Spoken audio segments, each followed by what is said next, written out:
Depuis 20 ans, de nombreuses méga-églises africaines se développent en France et en Europe.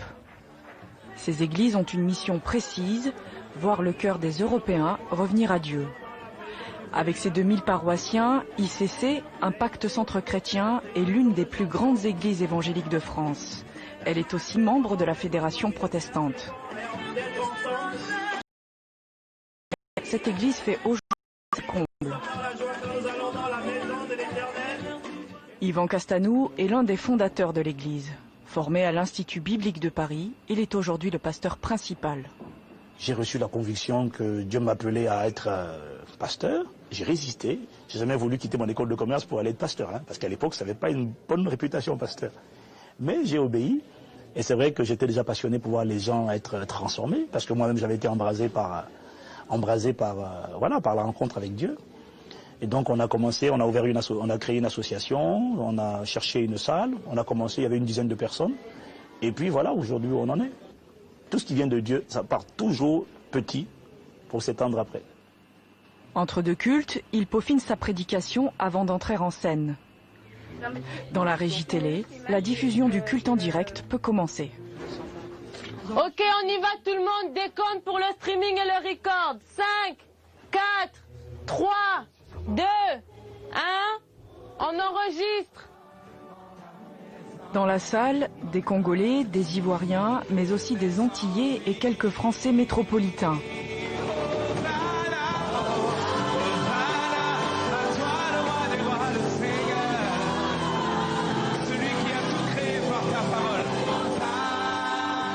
En moins de 10 ans, le pasteur Castanou a transformé son groupe en une église dynamique. Pour lui, sans l'appel de Dieu, rien n'aurait été possible. Entendre Dieu est la clé pour pouvoir pratiquer, respecter la loi de la reconnaissance. Mon but est de nous amener à nous sentir responsables. Parce qu'une seule personne, une seule race, c'est l'Église. Parce que l'Église est capable d'empêcher les œuvres de Satan de se manifester. Ça c'est vrai, dis-moi Amen.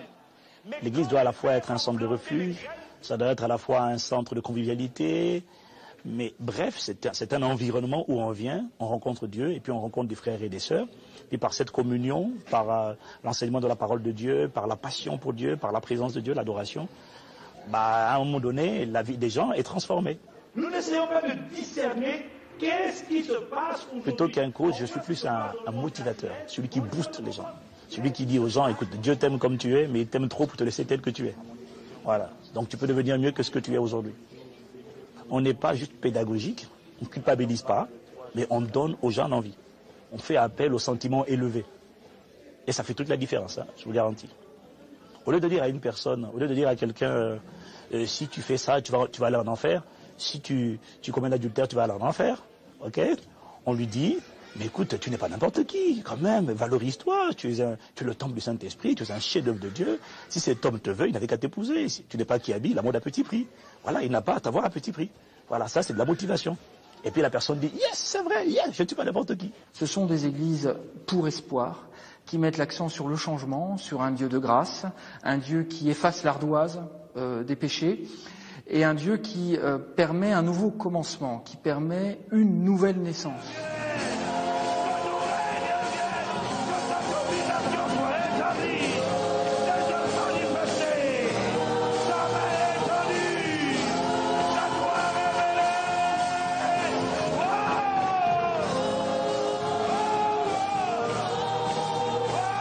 La réussite avec Dieu, c'est d'abord être capable de s'attacher à Dieu et de vivre sur la terre pour faire sa volonté.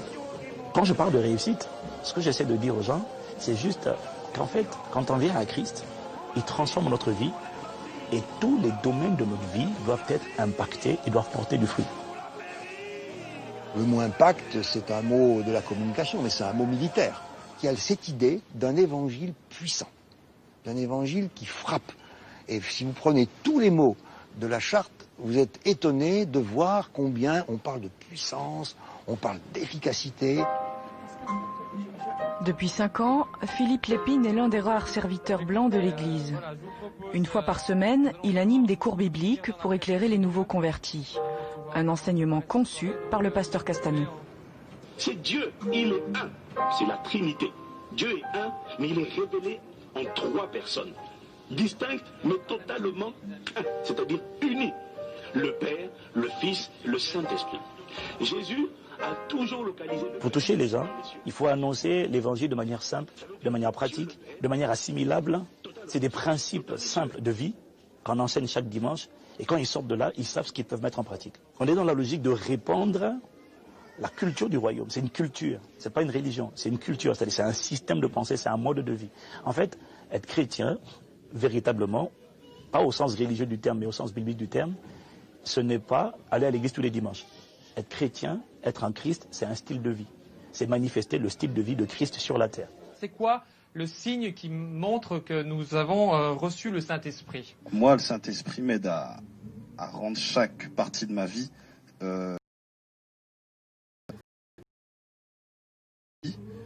par le Saint-Esprit, mais il a besoin de mon accord et moi, donc, je cherche à synchroniser ma volonté avec sa volonté pour que Dieu puisse se manifester en moi. Chez les Africains, la présence du sacré, la présence du divin est immédiate. Et ils vont trouver des Françaises et des Françaises qui sont à la recherche de ce genre de pratiques thérapeutiques, hein, des communautés de guérison, d'accueil. On va écouter les malheurs des gens, les problèmes de couple, les problèmes de santé. On a eu du monde, par exemple, quand on a fait à l'époque un enseignement sur le couple. Les 4 piliers d'un mariage réussi. Voilà. Ça, c'est des trucs pratiques qu'on n'enseigne pas de manière traditionnelle dans les églises. Mais basés sur la Bible. C'est pas du développement personnel, c'est la Bible. Nous allons vous bénir comme il se doit au travers d'un chant. À la fin de chaque culte, les nouveaux arrivants sont chaleureusement accueillis par l'Assemblée. Je rappelle qu'il faudra ajuster bien haut afin que nous puissions diriger toutes nos bénédictions vers vous. Seigneur, prévois nos âmes, elles sont ici. Vous avez fait le bon choix en venant dans la maison du Seigneur. Jésus a dit, allez et faites de toutes les nations des disciples. Vous serez mes témoins, pas des théoriciens, des témoins. Voilà. La religion, il y a le côté théorie, vous voyez. Il n'y a pas le côté pratique, témoin, témoignage. Et nous, on met l'accent sur la construction des gens pour que ces gens-là deviennent des témoins là où Dieu les a placés. Est-ce qu'on arrive à toucher de nombreux fidèles blancs de souche? Oui. Beaucoup, à mon avis pas assez. Mais ça viendra.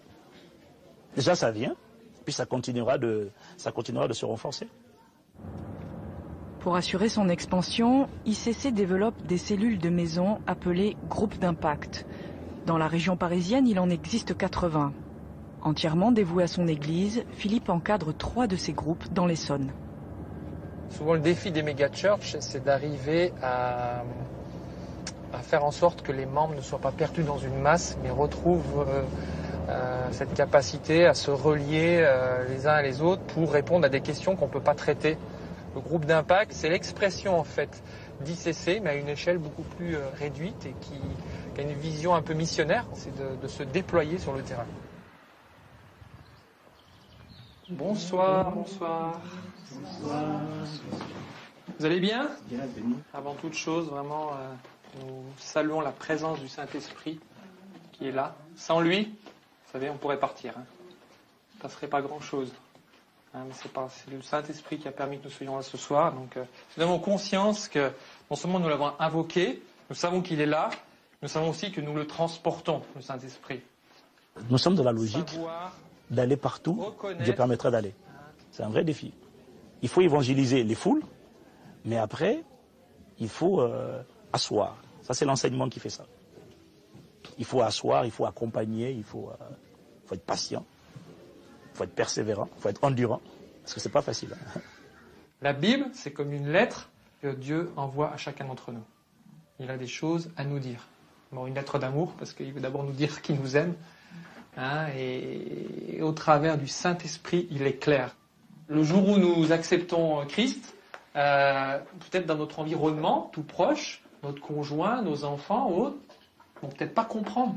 En Christ maintenant, il nous change. Nous n'allons plus utiliser la ruse, nous allons marcher avec intégrité, avec vérité, par la puissance du Saint-Esprit. Donc, ce sont des églises qui s'inscrivent dans une logique absolument universaliste.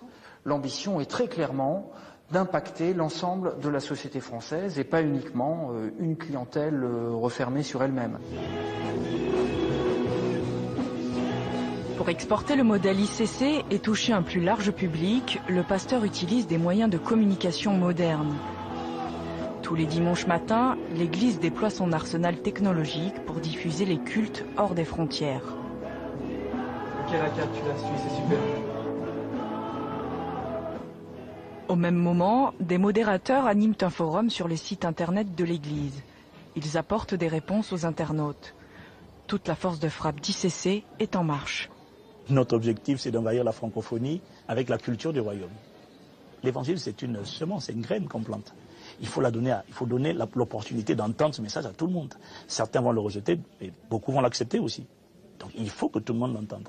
D'où les canaux comme Internet, les Facebook, en fait, tout ce qui permet d'accélérer, de propager la proclamation de la bonne nouvelle. On a 20 000 connexions sur le site d'Impact Centre Chrétien chaque semaine. Donc il y a plus de monde à l'extérieur, en réalité, qu'à l'intérieur. Parce que dans tous nos campus rassemblés aujourd'hui, on a à peu près 4 000 personnes. C'est au cœur de l'Europe, à Bruxelles, que la dynamique de croissance de l'Église prend toute son ampleur. Il y a un peu plus d'1 an, ICC a ouvert un campus, une église filiale. Aujourd'hui, on a des demandes d'ouverture de campus un peu partout. Et Bruxelles était une demande pressante. Et puis, il y avait un pasteur qui était disposé à y aller. Donc, on a obéi. Ton nom soit connu de tous, oh Père de ma vie. Alors je veux t'acclamer encore. Ici comme en France, l'Église dispense une formation pour les nouveaux convertis. Alléluia. Après 2 ans d'études, ils deviennent officiellement missionnaires de l'Église. Alléluia. Écoute ça. Regardez ça. Alléluia. Ce matin, on célèbre la première promotion de l'école biblique d'ICC Bruxelles.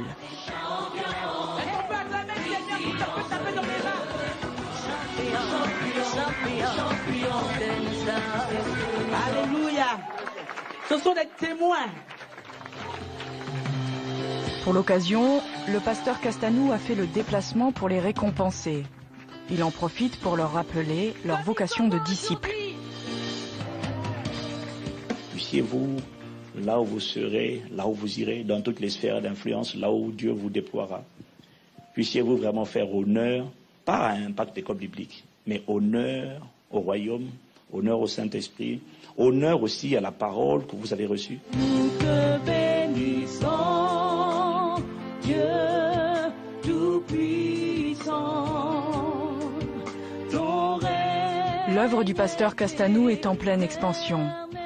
Bruxelles n'est que le commencement d'une longue série d'ouvertures. Ici, l'évangélisation en retour prend tout son sens.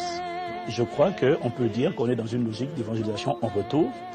Parce que si on ne l'était pas, ça veut dire que des gens comme nous, qui avons trouvé la foi, certains ont trouvé ça en Afrique, d'autres l'ont trouvé ici.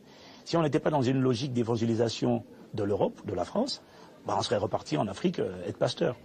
Or, la réalité, c'est que c'est ici que Dieu nous a établis. Et je crois que c'est bien de restituer ce qu'on a reçu. C'est un processus de longue date, lent, qui, sur une population de 60 millions d'habitants, ne produit pas un basculement, mais c'est significatif.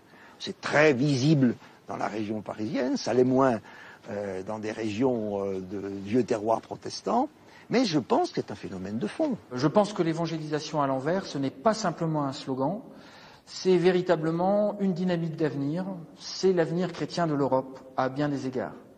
Je crois qu'après la christianisation de l'Afrique par l'Europe, on va assister au cours du XXIe siècle à la rechristianisation ou la christianisation tout court du vieux continent par ces nouvelles églises africaines florissantes qui envoient de jour en jour plus de missionnaires, plus de prophètes et de prophétesses vers l'Europe.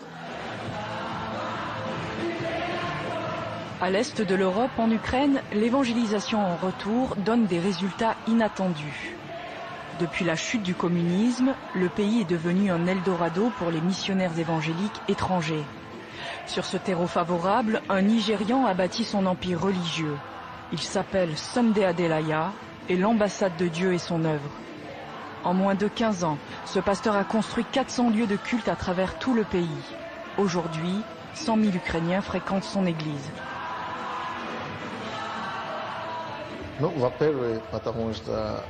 En premier lieu, j'ai une dette, non seulement envers l'Ukraine, mais aussi envers l'Europe.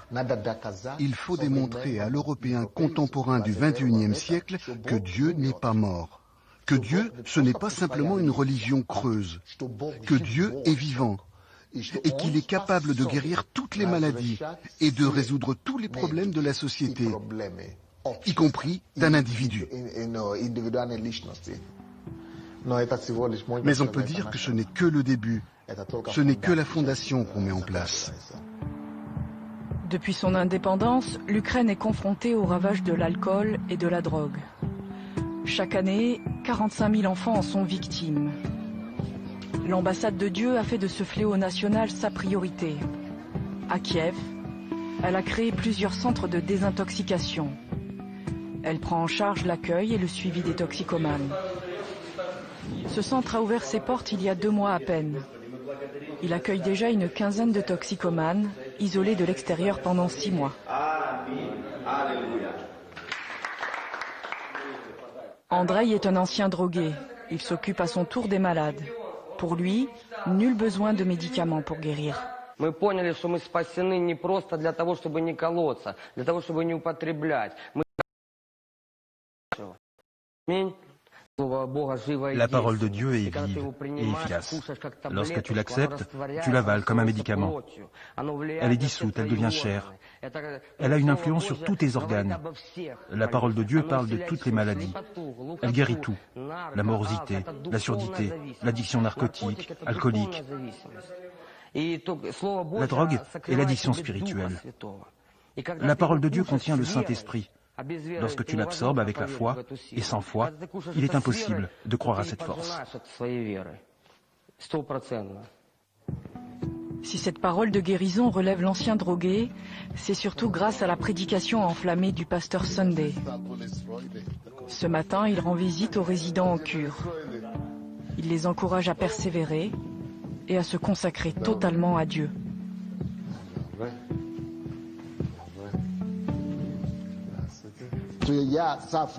Je suis venu ici de l'Afrique et grâce à ce que j'ai commencé à réaliser ici, vous tous, vous avez pu recevoir le salut. Ne voulez-vous pas sauver les autres à votre tour? Avez-vous envie de le faire ou non? Dieu vous a fait sortir du royaume des ombres. Il faut maintenant vraiment s'accrocher à Dieu de toutes vos forces. Je n'ai rien d'autre à dire. Il faut que vous vous accrochiez à Dieu, je ne sais pas, sinon, vous êtes foutus.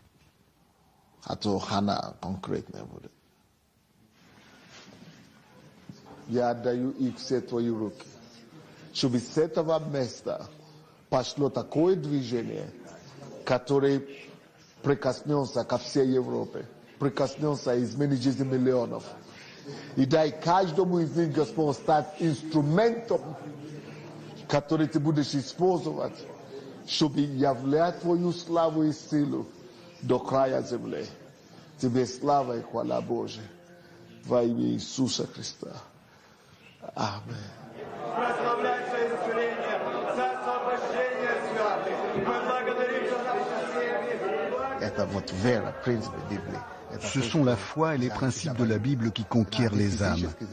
Cela ne se fera pas par la conquête physique. Mais je voudrais dire que c'est le retour aux idées de la réforme du XVIe siècle, ou plutôt une renaissance. Je me vois comme une nouvelle génération de réformateurs du XXIe siècle. C'est la même religion proclamée par Jean Calvin, Martin Luther et John Fox. Ce sont des réformateurs.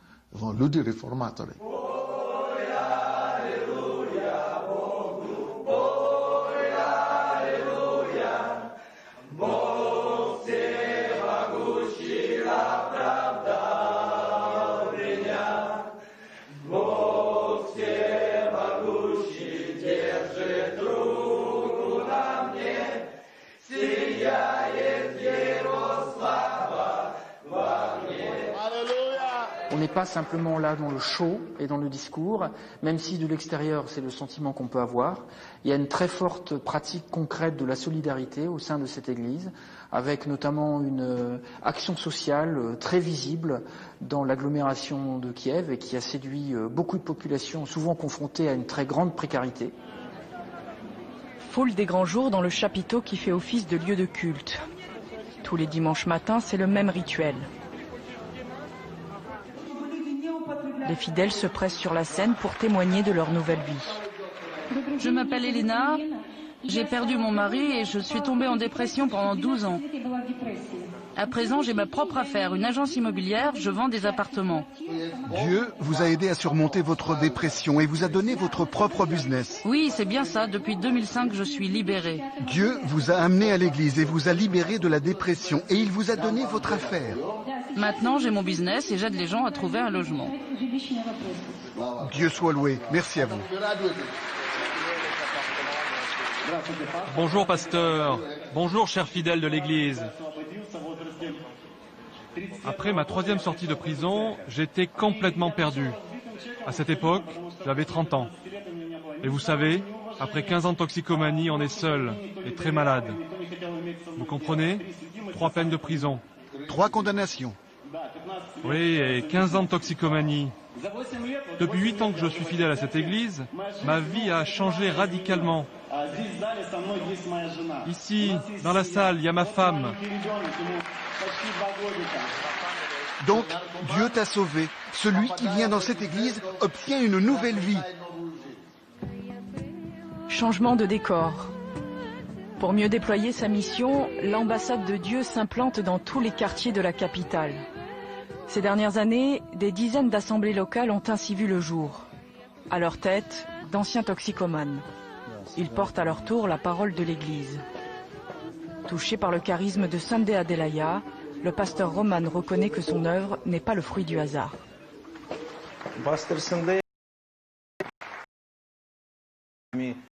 Sunday est un apôtre. Ses objectifs ont été reçus du ciel, c'est évident. Ce sont les mêmes que Jésus aurait suivis à sa place. Ce que nous faisons en tant qu'ambassade de Dieu, c'est uniquement ce qui est écrit dans la Bible.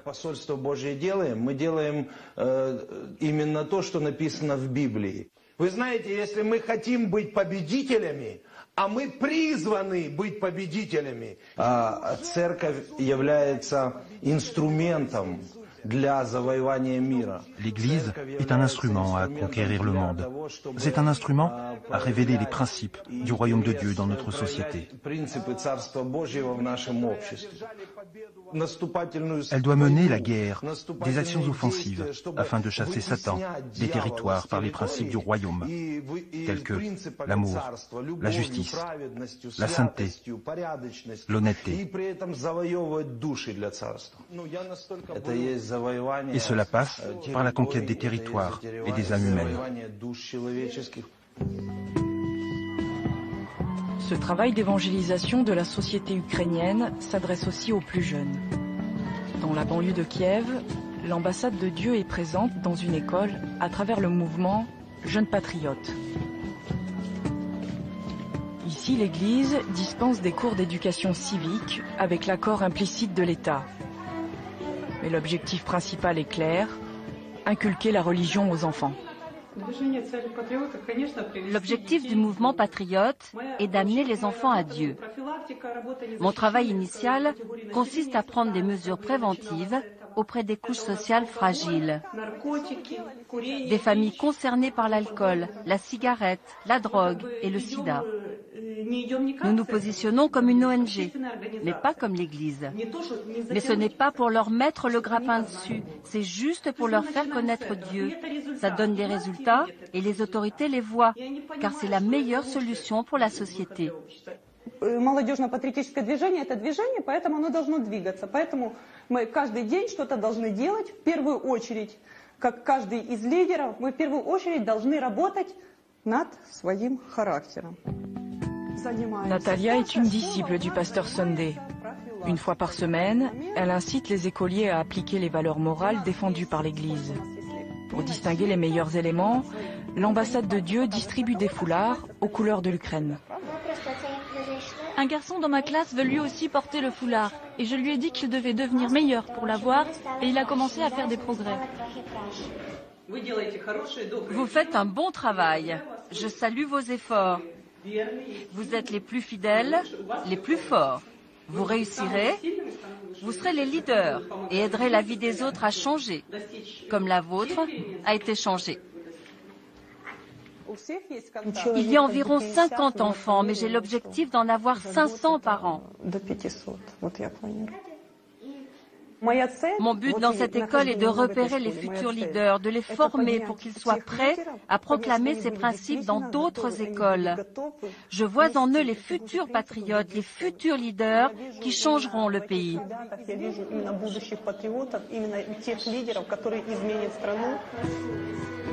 Pour diffuser sa doctrine religieuse, l'Église n'hésite pas à se servir du sentiment patriotique. En moins de 2 ans d'existence, le mouvement Jeunes Patriotes a réussi à toucher 10 000 enfants.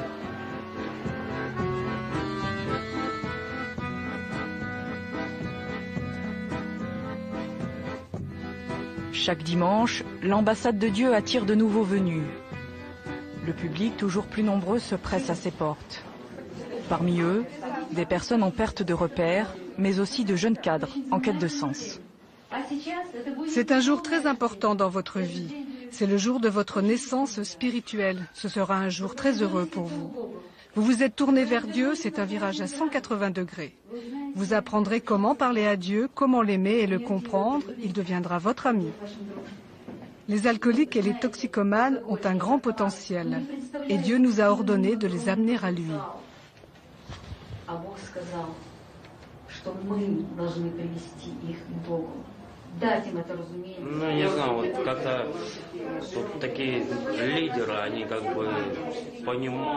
Les leaders ici cherchent à te comprendre. Ils te consacrent toute leur attention. Quand je leur dis que je suis tenté de me droguer à nouveau, on prie ensemble et l'envie me quitte.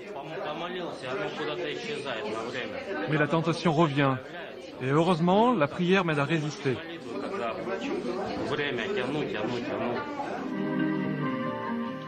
Et pour les amener à la conversion immédiate, l'Église n'hésite pas à jouer sur l'émotion.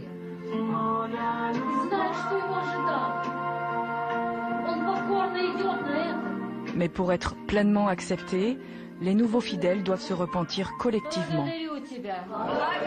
Dieu soit loué, je te remercie de m'avoir accueilli dans ta famille. Dieu, je te remercie de m'avoir pardonné tous mes péchés.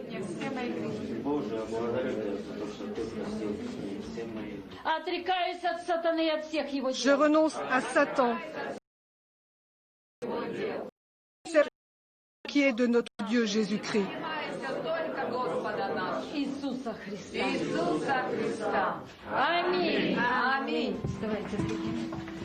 Depuis 20 ans, la mission d'évangélisation du pasteur Sunday permet à son Église de s'enraciner durablement dans la société ukrainienne.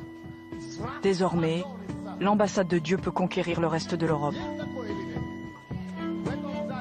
L'ambassade de Dieu à Kiev est un exemple flagrant du fait que cette évangélisation inversée n'est pas simplement un outil rhétorique, mais véritablement une stratégie qui, à moyen terme, a et aura des effets sur les populations européennes.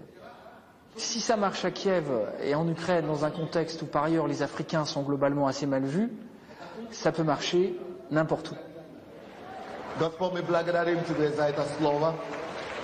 Спасибо, что Ты умер за нас, что Ты пролил свою кровь за нас, чтобы мы больше не боялись смерти и не боялись ничего на этой земле.